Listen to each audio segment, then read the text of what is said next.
नमस्कार बच्चों, कैसे हैं आप सब। आशा करती हूँ आप सभी अच्छे होंगे, स्वस्थ होंगे, खुश होंगे और अपनी पढ़ाई भी अच्छे से कर रहे होंगे। तो जैसा कि आप सभी जानते हैं, मैं हूँ आपकी हिंदी की अध्यापिका और मैं स्वागत करती हूँ आप सभी का आईसीटी वर्चुअल क्लासरूम में। और आज हम यहाँ पर एकत्रित हुए हैं पढ़ने के लिए क्लास 9th की हिंदी। क्लास 9th की हिंदी में आज हम पढ़ने जा रहे हैं अपनी कृतिका पाठ्य पुस्तिका भाग 1 का चैप्टर 2, पाठ 2, जिसका नाम है मेरे संग की औरतें।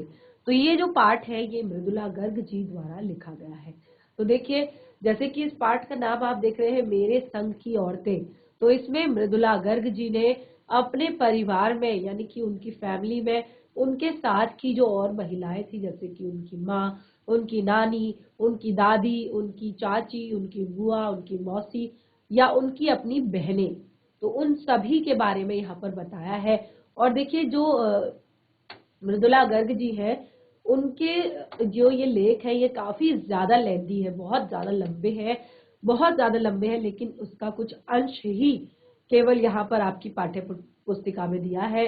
तो इसीलिए ये जो चैप्टर आपको नहीं पता चल पाता कि ये शुरू कहाँ से हो रहे हैं और समाप्त कहाँ पर हो रहे हैं। तो ये मेरे संग की औरतें यानी कि मेरे साथ की जो औरतें हैं, तो यहाँ पर लेखिका ने बताया है कि उनकी जो बहनें हैं, उनके जो भाई हैं या उनके परिवार में जो महिलाएं हैं, किस तरह की उनकी सोच है, किस तरह वो सोचती है, क्या क्या वो काम करती है, कैसे कैसे वो अपने जीवन में एक तरह से अपने जीवन को जीती है। तो सभी महिलाओं के अलग अलग उन्होंने रहन सहन का तरीका, उनके जीवन के अलग अलग जो बातें हैं वो सब कुछ यहाँ पर बताई है। और उसके बाद में उन्होंने अपनी बहनों और अपने भाई के जो भी ऑक्यूपेशंस है, जो भी वो काम करते हैं, जो भी जिस फील्ड में वो गए और जैसे जैसे उन्होंने काम किया, वो सारी बातें उन्होंने यहाँ पर डिस्कस की है। तो चैप्टर को आपको थोड़ा सा ध्यान पूर्वक पढ़ना है, थोड़ा सा केयरफुल होकर पढ़ना है, क्योंकि आप जब बाद में प्रश्नों के उत्तर देंगे तो तब आपको बहुत ज्यादा कंफ्यूजन होने वाली है। तो बिल्कुल ध्यान पूर्वक पढ़िएगा, ध्यान पूर्वक समझने का प्रयास कीजिएगा इस चैप्टर को। तो शुरू करते हैं हम अपने आज के इस चैप्टर को, जिसका नाम है मेरे संग की औरतें और लेखिका है मृदुला गर्ग जी। तो मृदुला गर्ग जी ने ये अपनी ही फैमिली के बारे में, अपने ही बारे में बताया है कि मेरी एक नानी थी। वो बताती है कि मेरी एक नानी थी, जाहिर है पर मैंने उन्हें कभी देखा नहीं। मेरी एक नानी थी, जाहिर है कि मैंने उन्हें देखा नहीं, क्योंकि यानी कि उनकी नानी की शायद मृत्यु हो चुकी होगी। तो वो कहती है कि जाहिर है कि मैंने उन्हें देखा नहीं। यानी कि देखिए, सबकी नानी होती है, माँ की जो माँ होती है उसे उन्हें नानी कहते हैं। तो सबकी जो माँ है उनकी माँ को नानी कहा जाता है। तो यहाँ पर लेखिका ने भी अपनी माँ की माँ को नानी कहा है। तो वो कहती है पर मैंने उन्हें कभी देखा नहीं। मेरी माँ की शादी होने से पहले ही उनकी मृत्यु हो गई थी। यानी कि कैसे देखती वो, जब तक उनकी माँ की शादी ही नहीं हुई थी तभी उनकी मृत्यु हो चुकी थी। तो यहाँ पर बताती है, शायद नानी से कहानी न सुन पाने के कारण बाद में हम तीन बहनों को खुद ही कहानियां कहनी पड़ी। तो यहाँ पर लेखिका कहती है कि शायद इसी कारण कि हमने अपनी नानी से कभी कोई कहानी नहीं सुनी थी। हमने अपनी, क्योंकि देखिए ये होता है ना, दादी से ज्यादा, देखिए दादियां भी अपने पोतों को, अपनी पोतियों को बहुत प्यार करते हैं, लेकिन जो नानी का प्यार होता है वो बिल्कुल थोड़ा सा अलग ही होता है। बहुत ज्यादा दुलार, बहुत ज्यादा प्यार बच्चों को अपनी नानी के घर में मिलता है, अपनी नानी से मिलता है। तो लेखिका यही कह रही है कि उनको अपनी नानी से जो कहानियां सुनने का मौका वो तो नहीं मिल पाया, शायद इसीलिए ही हम तीनों बहनें खुद ही कहानियां कहने लगी, खुद ही कहानियां हम करती थी, खुद ही कहानियां पढ़ती थी। तो बताती है कि नानी से कहानी भले ही ना सुनी हो, यानी कि हमने नानी से भले ही कहानी ना सुनी हो, नानी की कहानी जरूर सुनी और बाद में जाकर उनका असली मर्म भी समझ में आया। भले ही हमने अपनी नानी से कहानी ना सुनी हो, क्या कहती है लेखिका, कि भले ही हमने अपनी नानी से कहानी ना सुनी हो, लेकिन उनकी कहानी जरूर हमने सुनी है। उनकी जो कहानी थी, उनके जीवन की जो गाथा थी, उन्होंने जीवन को कैसे जिया, वो किस तरह के विचारों की महिला थी, क्या क्या उनके जीवन का उद्देश्य था, वो सारी कहानी हमने जरूर सुनी है। तो यहाँ पे आगे कहती है कि पहले इतना ही जाना कि मेरी नानी, लेखिका कहती है कि पहले इतना ही जाना कि मेरी नानी पारंपरिक थी, अनपढ़ थी और परदार्शनी औरत थी, जिनके पति शादी के तुरंत बाद उन्हें छोड़कर बैरिस्ट्री पढ़ने विलायत चले गए थे। यानी कि पहले जब उन्होंने अपनी नानी के जीवन को नहीं समझा था, अपनी नानी के जीवन को नहीं जाना था, तो तब के बारे में वो कहती है, मुझे पहले सिर्फ और सिर्फ इतना पता था कि मेरी नानी जो है वो एक पारंपरिक महिला थी, अनपढ़ थी, और दूसरा पर्दानशी थी, पर्दानशी औरत थी, यानी कि पर्दे में रहती थी। और उनके पति यानी कि उनके नाना जी जो है वो शादी के तुरंत बाद ही विलायत बैरिस्ट्री पढ़ने के लिए, पहले जो बैरिस्ट्री करता था वो विलायत जाता था पढ़ने के लिए, तो बैरिस्ट्री पढ़ने के लिए विलायत चले गए थे।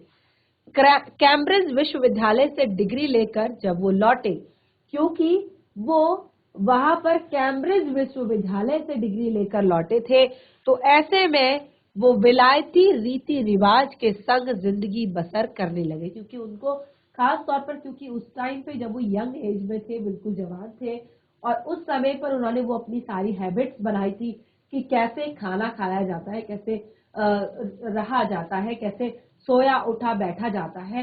तो इस तरह से जो लेखिका है वो बताती है कि जो उनके दादाजी थे वो कैम्ब्रिज विश्वविद्यालय से डिग्री लेकर जब वो लौटे, यानी कि जब वो वहां से लौटे, तो उन्होंने विलायती रीति रिवाज के संग, यानी कि जो विलायत में, विदेश में जो रीति रिवाज होता है, किस तरह से खाना खाया जाता है, किस तरह से उठा बैठा सोया जाता है, कैसी एक दिनचर्या होनी चाहिए, वो सारी चीजें वो वहां से एक तरह से सीख कर आए थे, और उसी के साथ वो जिंदगी बसर करने लगे, बिल्कुल उसी तरह से वो अपने जीवन को जीने लगी। नानी के अपने रहन सहन पर उसका कोई असर नहीं पड़ा, और लेखिका कहती है कि मेरी नानी का जो रहन सहन था, मेरी नानी का जो रहन सहन था, मेरी नानी के जो नियम थे, उस पर नाना जी की रीति रिवाजों का, विलायती रीति रिवाजों का कोई भी असर नहीं पड़ा। ना तो उन्होंने अपनी किसी इच्छा, आकांक्षा या पसंद नापसंद का इजहार कभी पति से किया, और ना ही कभी उन्होंने अपनी इच्छा, अपनी पसंद, अपनी नापसंद, अपनी कोई भी जो बात है उसका इजहार ना ही उन्होंने कभी अपने पति से किया, नहीं, यानी कि कभी उन्होंने इस बात को नहीं कहा कि मुझे ये सब पसंद नहीं है, या मुझे ये सब पसंद है, या मेरी खुशी क्या है, मेरी इच्छा क्या है। तो ऐसी बात उन्होंने कभी अपने पति से नहीं की। मुंहजोर हो उठी नानी से उन्होंने कहा कि वो पर्दे का लिहाज छोड़कर, देखिए यहाँ पर क्या बताया है,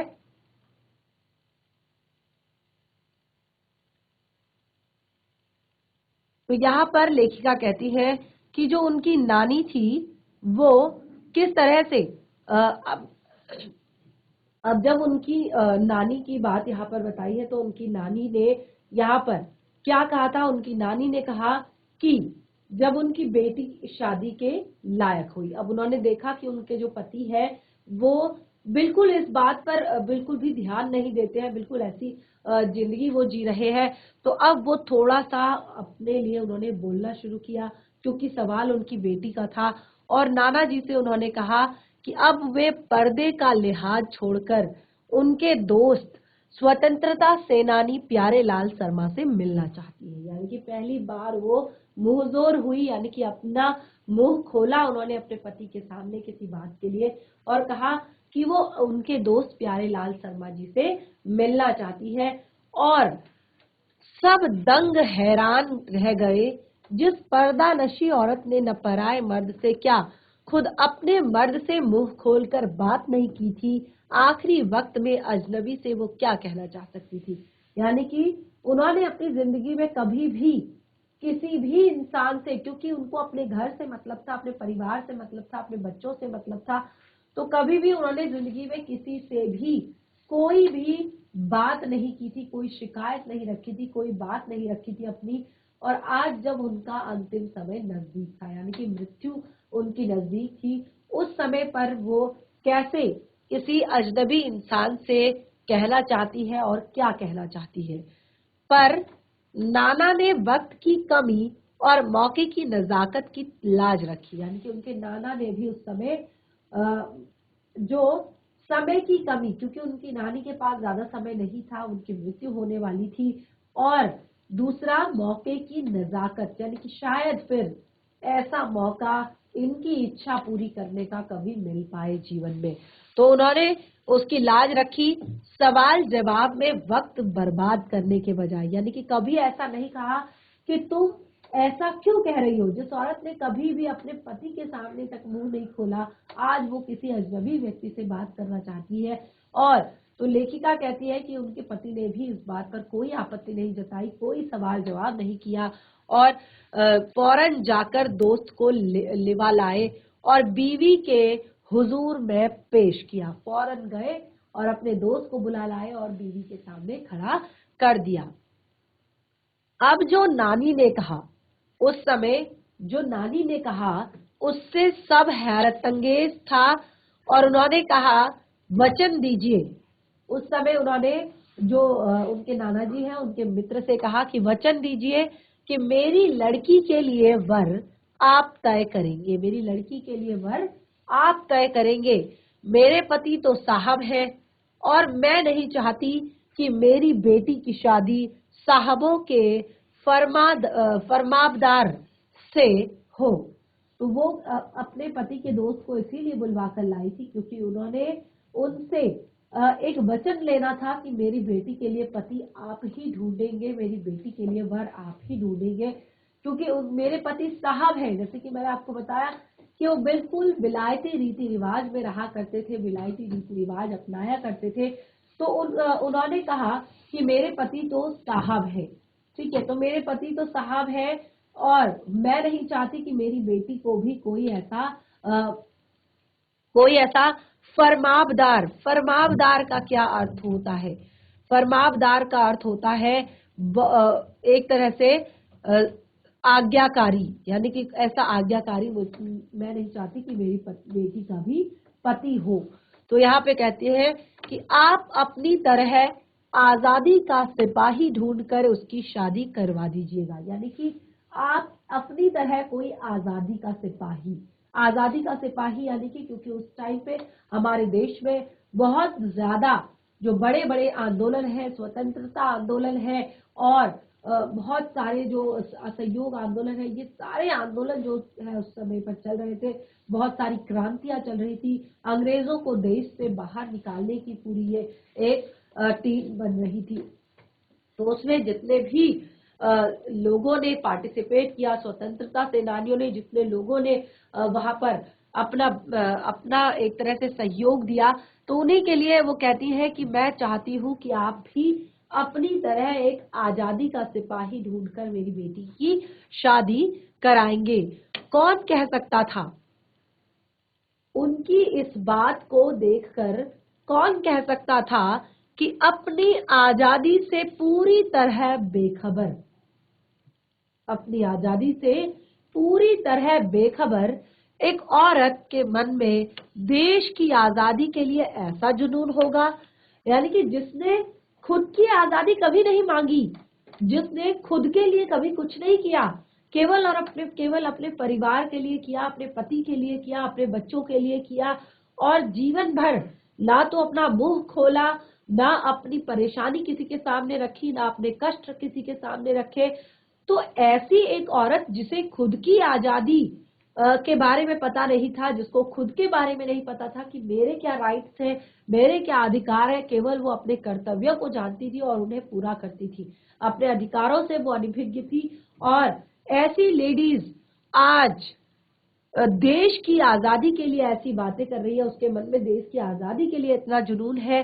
तो तब लेखिका कहती है, बाद में मेरी समझ में आया कि दरअसल वे निजी जीवन में काफी आजाद ख्याल की रही होंगी। तो लेखिका कहती है कि बाहर से देखकर, देखिए तभी कहा जाता है कि कभी भी इंसान के चेहरे से या इंसान के कपड़ों से उसका अंदाजा नहीं लगाया जा सकता कि वो कैसा इंसान है, ठीक है ना।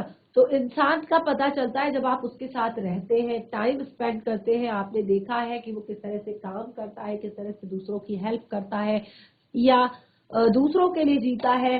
तो ये सारी चीजें, तो लेखिका कहती है कि बाद में मेरी समझ में आया कि ऐसा करने के पीछे कि वो शायद अपने निजी जीवन में, निजी जीवन यानी कि जो उनकी पर्सनल लाइफ है, अपनी खुद की जो उनकी पर्सनल लाइफ है, क्योंकि उनके हस्बैंड जो है वो हमेशा साहबों की तरह व्यवहार करते हैं, विलायती रीति रिवाज में वो घर में सारी चीजें करते हैं। तो उनकी जो सोच है, यानी कि उनकी नानी की जो सोच है, वो काफी आजाद ख्याल रही होगी अपने पर्सनल जीवन में। ठीक है, उन्होंने नाना जी की जिंदगी में कोई दखल नहीं दिया, यानी कि उन्होंने कभी भी नाना जी से नहीं पूछा, कभी भी उन्होंने नाना जी से नहीं कहा कि आप ऐसा क्यों करते हैं, आप ऐसा क्यों कर रहे हैं, अलग अलग चीजें। तो लेकिन ना उसमें कोई साझेदारी की, यानी कि उनके काम में ना कोई साझेदारी की, पर अपनी जिंदगी को अपने ढंग से जीती जरूर थी। यानी कि भले ही सबकी अपनी अपनी पसंद होती है, तो वो अपनी जिंदगी को अपने ढंग से जीती थी, अपने तरीके से वो अपना समय व्यतीत करती थी। तो यहाँ पर पारंपरिक, घरेलू, उबाऊ और खामोश जिंदगी जीने में आज के हिसाब से क्रांतिकारी चाहे कोई कुछ ना रहा हो, दूसरे की तरह जीने के लिए मजबूर होने में असली आजादी कुछ ज्यादा ही थी। देखिए क्या यहाँ पर कहा गया है कि पारंपरिक, घरेलू, उबाऊ और खामोश जिंदगी जीने में आज के हिसाब से कि क्रांतिकारी चाहे कुछ न रहा हो, उसे हो दूसरे की तरह जीने के लिए मजबूर ना होने में ही असली आजादी है। यानी कि असली आजादी वो होती है जिसमें हमें दूसरों के हिसाब से ना जीना पड़े, दूसरों के हिसाब से कार्य ना करने पड़े। तो असली आजादी बिल्कुल यही है। तो इस तरह से उन्होंने अपनी नानी के विषय में बताया।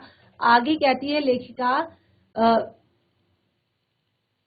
देखिए जब यहाँ पर उनके उनकी जब मृत्यु हो चुकी थी, और तो तब शायद उनका जो बेटा था, तो उस समय पर यहाँ वहां पर एक तरह से जिसकी जेब में पुश्तैनी ढेला पैसा एक नहीं था, माँ बेचारी अपनी माँ और गांधी जी के सिद्धांतों के चक्कर में सादा जीवन जीने और ऊंचे ख्याल रखने पर मजबूर हुई।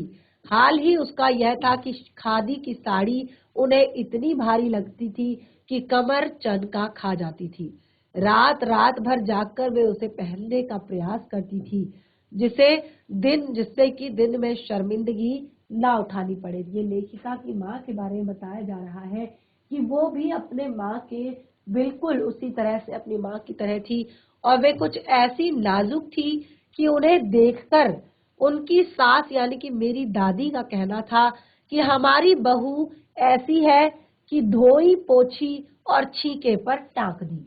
यानी कि लेखिका अपनी माँ के बारे में बताती है कि वो बिल्कुल इस तरह की इंसान थी, ना तो उन्हें खाना बनाना आता था, ना उन्हें घर का कोई काम करना आता था, और बिल्कुल वो हमेशा साफ सुथरी रहती थी, बिल्कुल साफ सुथरी बनकर रहती थी। और ऐसे में उनकी जो सास थी, बहुत सारी चीजें, वो जो खादी की धोतियां उनको गिफ्ट में मिली थी, उसकी वो रात रात भर प्रैक्टिस किया करती थी, ताकि कल सुबह उन्हें के लोगों के सामने शर्मिंदगी ना उठानी पड़े, पहनने का प्रयास करती थी।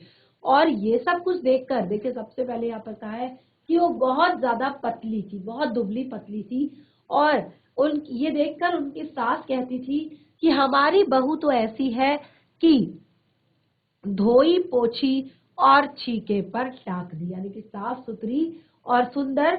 और दूसरा, गनीमत यही थी कि किसी ने भी उन्हें छीके से उतारने की पेशकश नहीं की। धोई पोछी और छीके पर टाक दी, तो गनीमत ये थी उनकी फैमिली की, उनके ससुराल वालों की, यानी कि लेखिका के अपने घर की, लेखिका का जो अपना घर था वहां की कि एक तरह से उनको कभी भी किसी ने छीके से उतारने की कोशिश नहीं की। अर्थात अर्थात वो जिस स्थिति में रहती थी, जैसे रहती थी और जिस तरीके से वो रहती थी, तो उनको वो जो चीजें हैं उनको किसी ने उसको बदलने का प्रयास वहां पर नहीं किया। उनकी जो दिनचर्या थी उसको बदलने का प्रयास वहां पर किसी ने नहीं किया।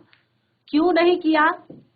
क्योंकि उनकी दो वजह थी। उसकी दो वजह थी कि किसी ने भी उनको इस तरह से मतलब डिस्टर्ब करने की कोशिश नहीं की, उनके काम में दखल अंदाजी करने की कोशिश नहीं की। तो इसकी दो वजह थी। पहली यही कि हिंदुस्तान के तमाम वाशिदों की तरह उनके ससुराल वाले भी साहबों से खासे अभिभूत थे और मेरे नाना तो पक्के साहब माने जाते थे।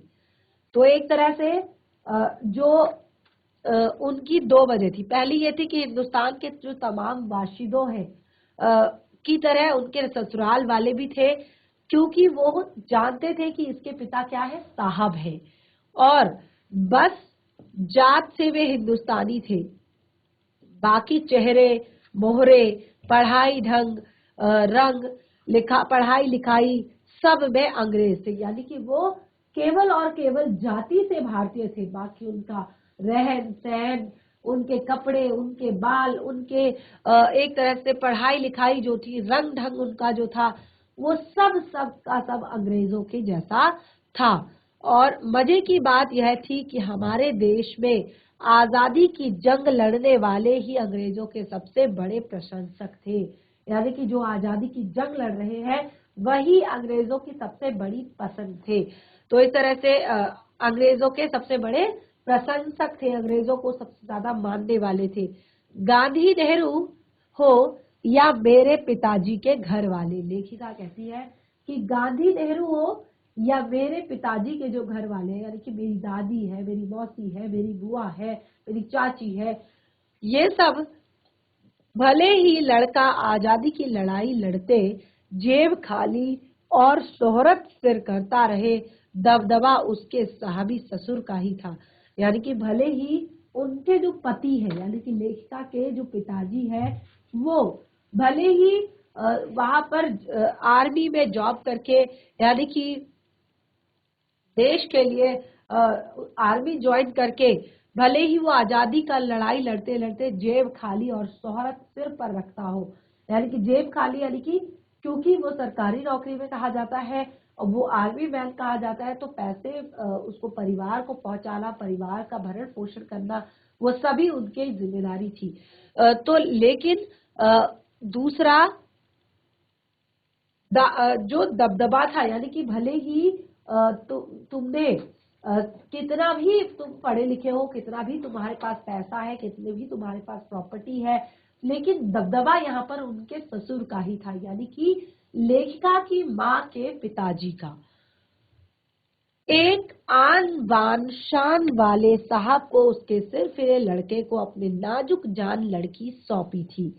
यानी कि उन्होंने एक आन बान शान वाले जो साहब थे, यानी कि आन बान शान उनकी सब कुछ थी, ऐसे में उन्होंने उनके सिर फिरे लड़के, यानी कि जो बहुत ज्यादा अच्छा नहीं है हर चीज में, सिर फिरे लड़के को अपनी नाजुक कन्या जो है, नाजुक लड़की जो है, सौंप दी थी।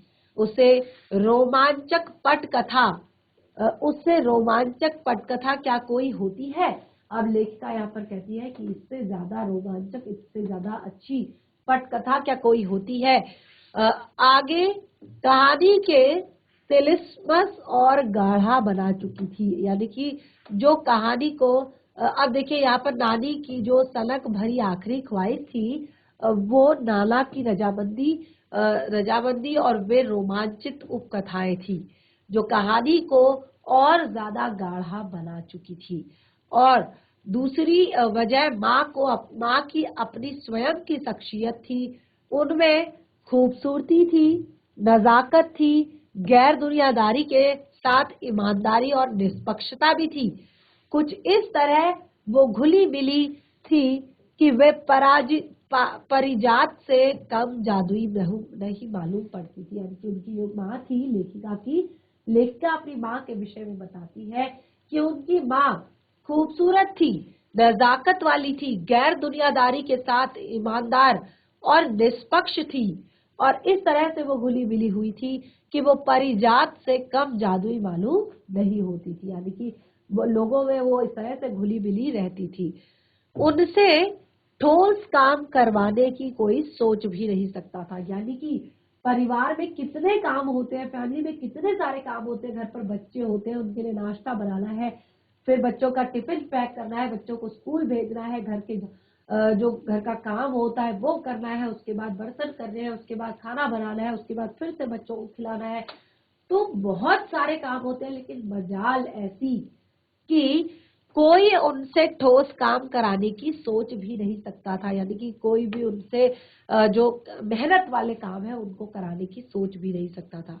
हाँ, ठोस और हवाई काम के लिए उनकी जबानी राय जरूर मांगी जाती थी। यानी कि कोई भी ठोस कदम घर के लिए अगर उठाया जा रहा है, कोई जरूरी बात अगर है, तो उनकी जबानी राय ले ली जाती थी। यानी कि उनको पूछ लिया जाता था और उनको बता दिया जाता था, और इसी पत्थर की लकीर की तरह निभाया जाता था। और जो उन्होंने बोल दिया कि ऐसा होना चाहिए, उस बात को पत्थर की लकीर की तरह निभाया जाता था, उस बात को पत्थर की लकीर की तरह माना जाता था।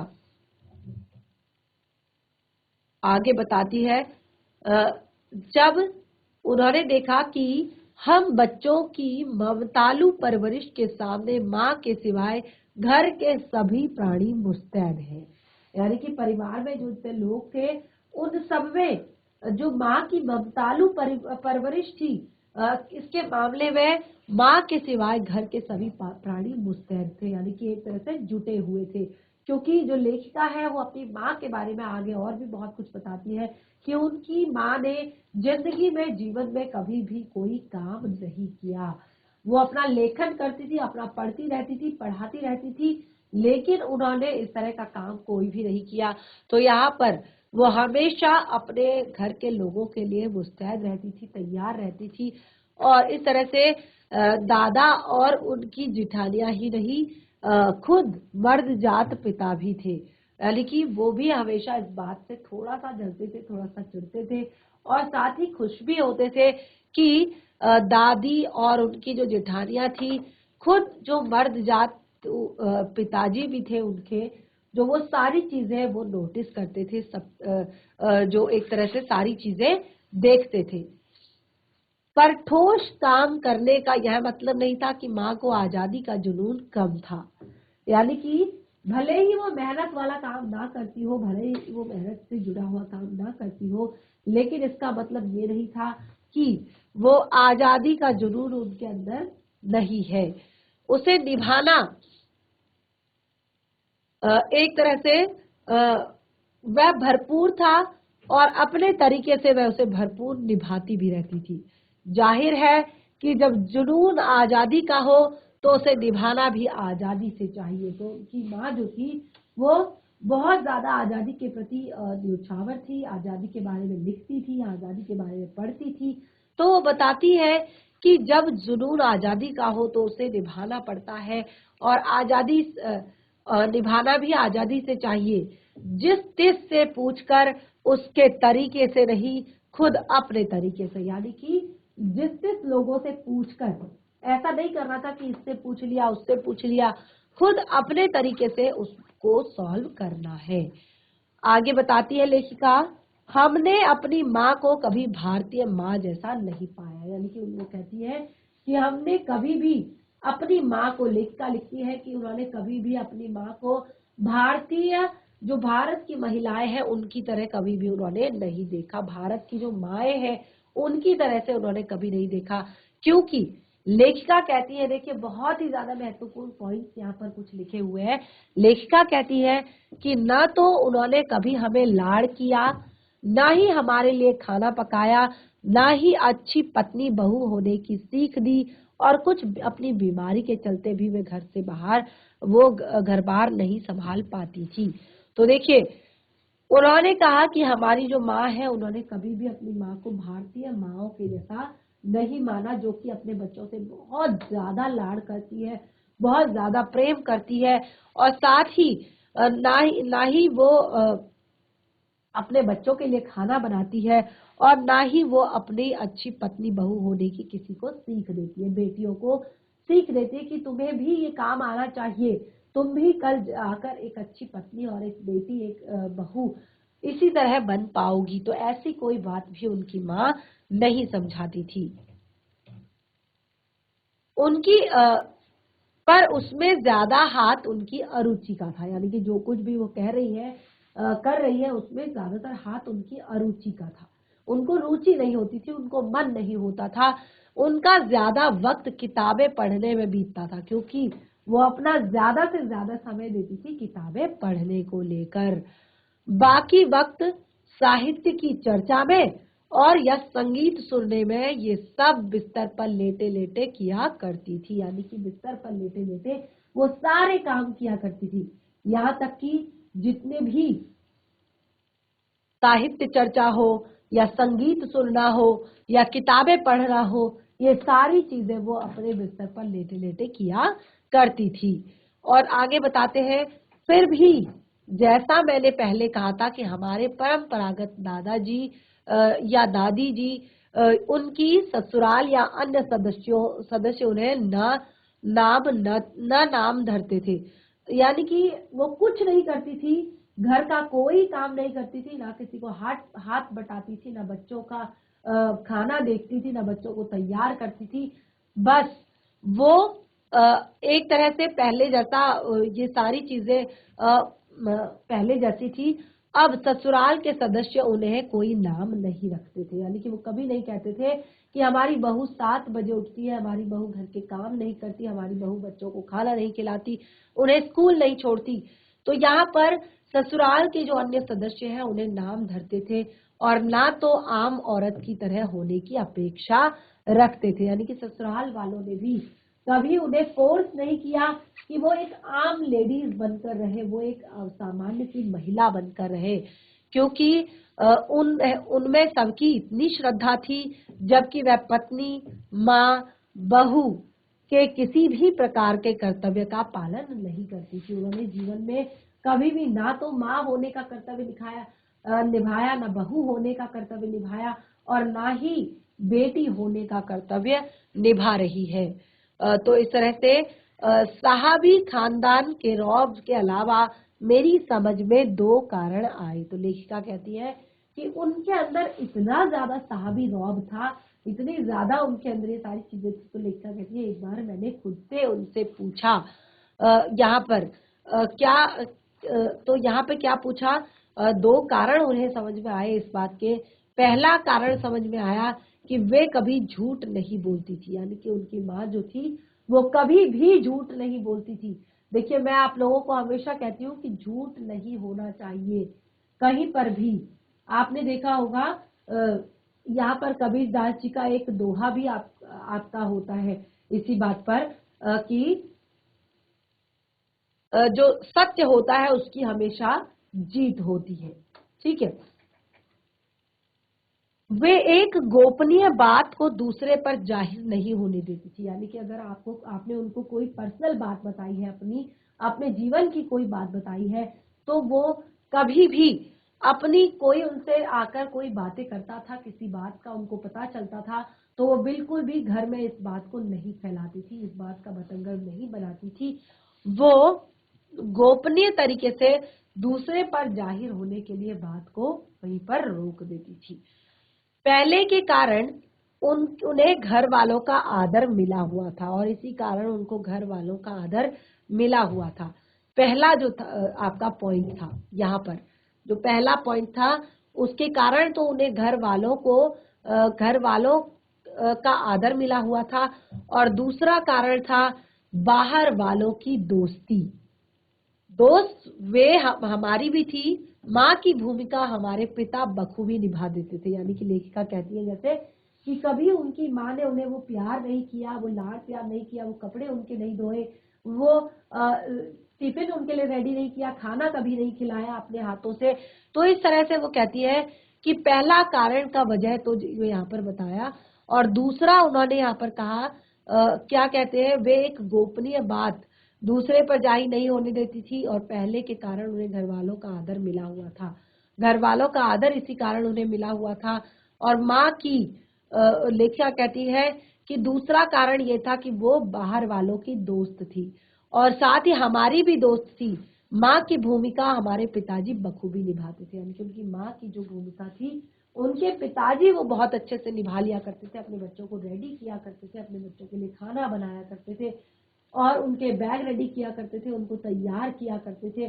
तो ये सारे काम लेखिका बताती है कि मेरे पिताजी जो है स्वयं से ऐसे कर लेते थे।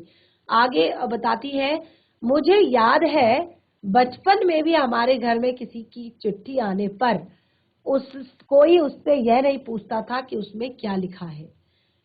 देखिए, लेखिका बताती है कि बचपन से ही उनके घर में जो कई बार पत्र आते थे, लेटर्स आते थे, तो उनको लेखिका कहती है मुझे बहुत अच्छे से याद है कि किसी की चिट्ठी आने पर कोई उससे यह नहीं पूछता कि उसमें क्या लिखा था, भले ही वह एक बहन की चिट्ठी ही क्यों ना हो। तो इस तरह से हमने यहाँ पर चैप्टर को काफी आगे तक पढ़ लिया है, और मुझे लगता है आप लोग ध्यान दे रहे होंगे। हर व्यक्ति को अपना निजित्व बनाए रखने की छूट थी, यानी कि उनके घर में बहुत ही अच्छे से उनकी दादी ने पूरा घर जो है मैनेज किया हुआ था। यहाँ पर घर वालों के लिए एक एक रूल थे, एक एक नियम थे, और खास तौर पर अपना निजित्व बनाए रखने के लिए उन्होंने खास तौर पर ये छूट दी थी। इसी निजित्व बनाए रखने की छूट का फायदा उठाकर हम तीनों बहनें और छोटा भाई लेखन के हवाले हो गए, यानी कि जो पर्सनल सबको टाइम दिया था, तो उस समय पर लेखिका कहती कि इसी निजित्व के कारण, क्योंकि अगर साथ में होते तो शायद लड़ाई झगड़ा कर रहे होते, बातचीत कर रहे होते, इधर उधर की बातें कर रहे होते। लेकिन लेखिका कहती है कि इसी एक तरह से जो बात यहाँ पर उन्होंने करी कि किस तरह से वो वहां पर जो एक निजित्व को बनाए रखने के लिए उन्होंने बच्चों को, अपने बच्चों के लिए अलग अलग तरह की दुकानें खोल दी। लीक से हटके, लीक से हटके, लीक से हटके क्या होता है? लीक से हटके यानी कि अगर आप रास्ते पर चल रहे हैं और फॉलो कर रहे हैं अपने आगे आगे जाने वाले लोगों को, तो यहाँ पर इसको कहा है लीक से लीक। और लीक से हटना यानी कि अब आप उस भीड़ से निकल चुके हैं, वो जो फॉलो करने वाली जो चीज थी उससे आप बाहर निकल चुके हैं। तो यहाँ पर लेखिका कहती है कि अपने पूर्वजों में माँ और नानी ही रही होती, यानी कि उनके पूर्वजों में उनकी माँ और नानी ही थी, तो गनीमत रहती, यानी कि केवल क्या माँ और नानी होती तो शायद गनीमत होती। पर अपनी एक परदादी भी थी, यानी कि लेखिका की परदादी थी, जिन्हें कतार से बाहर निकलने का शौक था, यानी कि कुछ अलग करने का शौक था, कुछ अलग काम करने का शौक था।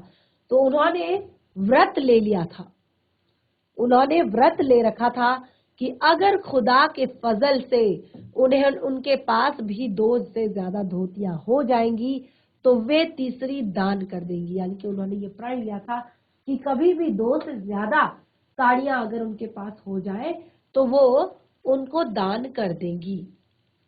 तो इस तरह से आपने देखा कि काफी कुछ चीजें हमने यहाँ पर पढ़ ली है, काफी सारी चीजें हमने यहाँ पर बता दी है लेखिका की फैमिली के बारे में।